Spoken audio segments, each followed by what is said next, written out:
मैं कंचन विश्वास नव शारदा पब्लिक स्कूल से। आज हम करेंगे 10वीं कक्षा का अध्याय लखनवी अंदाज, जिसके लेखक हैं यशपाल। लेखक जो हैं वो जैसे कहीं भी जाएं तो कुछ ना कुछ खोजबीन कर ही लेते हैं और फिर लिख ही देते हैं।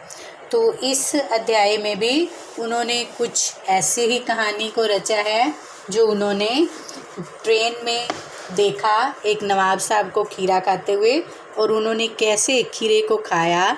तो जो लेखक होता है उसका माइंड जो है वो हमेशा ही कोई ना कोई रचना करने के लिए चलता ही रहता है। तो ऐसे ही उनका माइंड जो है वो चल रहा था और वो कुछ सोचना चाहते थे, इसीलिए उन्होंने सेकंड दर्जे का जो है वो टिकट भी लिया था और कल्पना करके उन्होंने लेसन को लिख ही, इस कहानी को लिख ही दिया। अब जैसे मैं इस कहानी को आपको पॉइंटों के द्वारा जो है बताने का प्रयत्न करूँगी। पहला पॉइंट जो है वो मैंने बनाया है पतनशील सामंती वर्ग पर कटाक्ष। जो लखनवी अंदाज कहानी है उसके माध्यम से यशपाल जी ने उस समय कि जो सामंती वर्ग था उस पर कटाक्ष किया है, जो वास्तविकता से बेखबर होता है और जो एक बनावटी जीवन शैली का आदी होता है। ऐसा समाज जो बिल्कुल वास्तविकता में जीना ही नहीं चाहता, बस एक दिखावे की ज़िंदगी में जीता है। और आज के समय में ऐसे परजीवी जो है, ऐसी संस्कृति को देखा भी जा सकता है। तो ऐसी संस्कृति का, ऐसे जीवों का ही इसमें वर्णन किया है। फिर लेखक जो है वो अपनी यात्रा का वर्णन करते हैं। किस तरह से करते हैं? लेखक जो कहते हैं कि उनको कहीं अधिक दूर भी नहीं जाना था, लेकिन उन्होंने फिर भी टिकट जो है वो सेकंड क्लास का ले लिया। गाड़ी छूटने के लिए तैयार थी और अपने अनुमान के अनुसार लेखक जो थे वो खाली डिब्बे में चढ़ गए, लेकिन उनका अनुमान था कि डिब्बा खाली होगा। पर उन्होंने जैसे वो जाकर के आगे सीट पर बैठे तो वहाँ पर उन्होंने देखा कि एक सफ़ेद पोश, यानी कि सफ़ेद पोश क्या होता है कि जिन्होंने सफ़ेद साफ सुंदर अच्छे कपड़े पहने हुए हैं, ऐसे सज्जन व्यक्ति जो हैं वो पलाथी मारकर पहले से ही वहाँ बैठे थे और उनके सामने एक तौलिया बिछा हुआ था जिस पर 2 खीरे जो हैं वो रखे हुए थे। और लेखक ने यूं अचानक डिब्बे में जाने से नवाब साहब जो थे उनकी आंखों में शायद जो है एक असंतोष उभरा और वे चाहते थे कि उनको खीरा खाते हुए कोई भी न देखे। नवाब साहब ने लेखक के आने पर कोई उत्साह जो है वो नहीं दिखाया।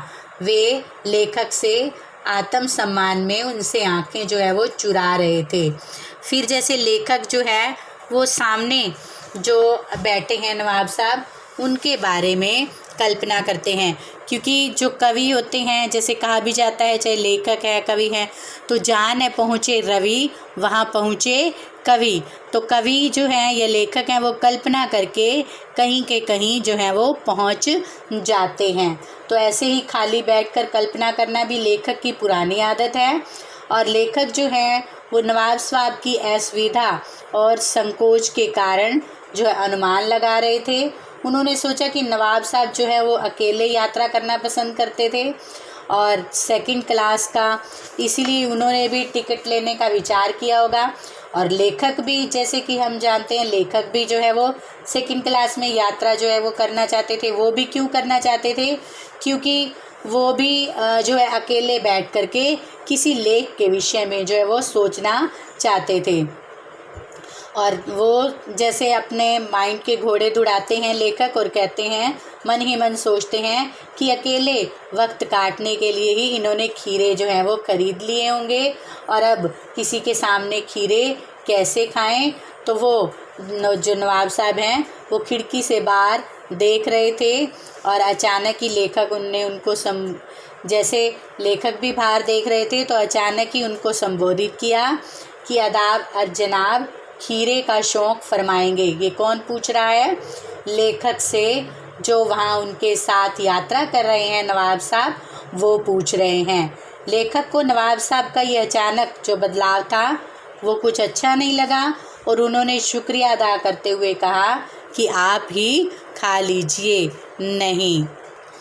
नेक्स्ट पॉइंट जो मैंने बनाया है वो है नवाब साहब का खीरा रसास्वादन, यानी कि वो कैसे खीरे का आनंद लेते हैं उसके विषय में मैंने इसमें बताया है। जैसे आपके लेसन में भी बताया गया है, नवाब साहब जो हैं वो खिड़की से बाहर देखते हैं, फिर अपना तौलिया जो है वो सामने झाड़ते हैं, फिर सीट के नीचे से जो है वो लोटा उठाते हैं और खीरों को धोते हैं और अच्छे से रगड़ कर उनको साफ़ करते हैं, चक्कू निकालते हैं, फिर खीरे के सिरों को काट कर उसका झाग निकालते हैं, फिर छील कर फाँकों को अलग अलग करते हैं, फिर उस पर नमक मिर्च छिड़कते हैं और फिर कल्पना में पल्लावित जो है वो हो रहे हैं, यानी कि कैसे खीरे का टेस्ट होगा वैसे वो मन ही मन जो है वो सोच रहे हैं और लेखक सामने ये सब कुछ देख रहे हैं। तो जब वो देख रहे हैं तब भी दोबारा से नवाब साहब जो है वो उनसे पूछते हैं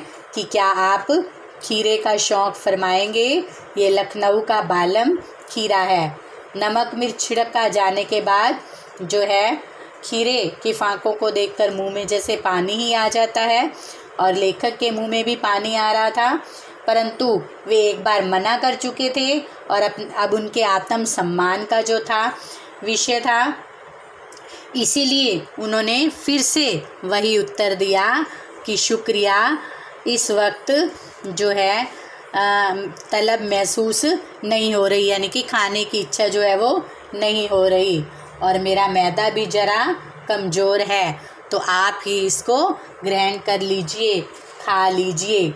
नवाब साहब जो थे उन्होंने खीरे की तरफ बहुत ही ललचाई नज़रों से देखा और फिर खीरे को उठाया और फिर जैसे उसको सूंघ कर गहरी सांस ली और फिर होंठों तक ले गए और फिर जैसे उसको देख करके खिड़की से बाहर फेंक दिया और ऐसे करके वो एक एक करके सारी फाँकें जो कटी हुई थी वो बाहर फेंकते गए।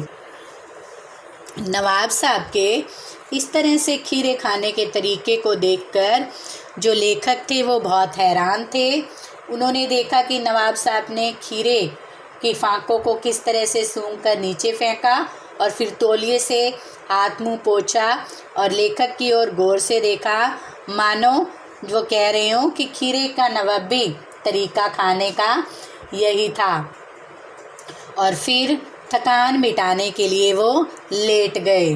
फिर लेखक ने गौर किया कि क्या ये खीरे खाने का नया तरीका था।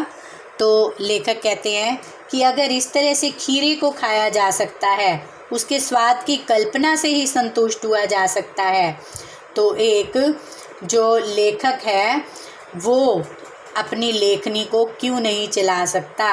जैसे उन्होंने जो है नवाब साहब के डकारने की आवाज़ भी सुनी और फिर उन्होंने अनुभव किया कि जैसे उनके पेट को बिना खाए ही तृप्ति हो गई हो।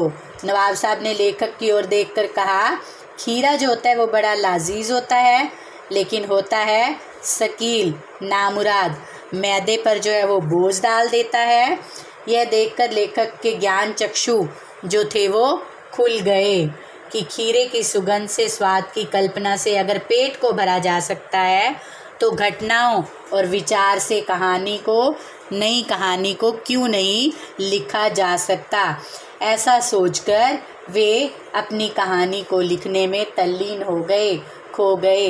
यानी कि नए विचार कभी भी कहीं से लिए जा सकते हैं, कैसे भी लिए जा सकते हैं, ये इसके अंदर जो है वो संदेश दिया गया है।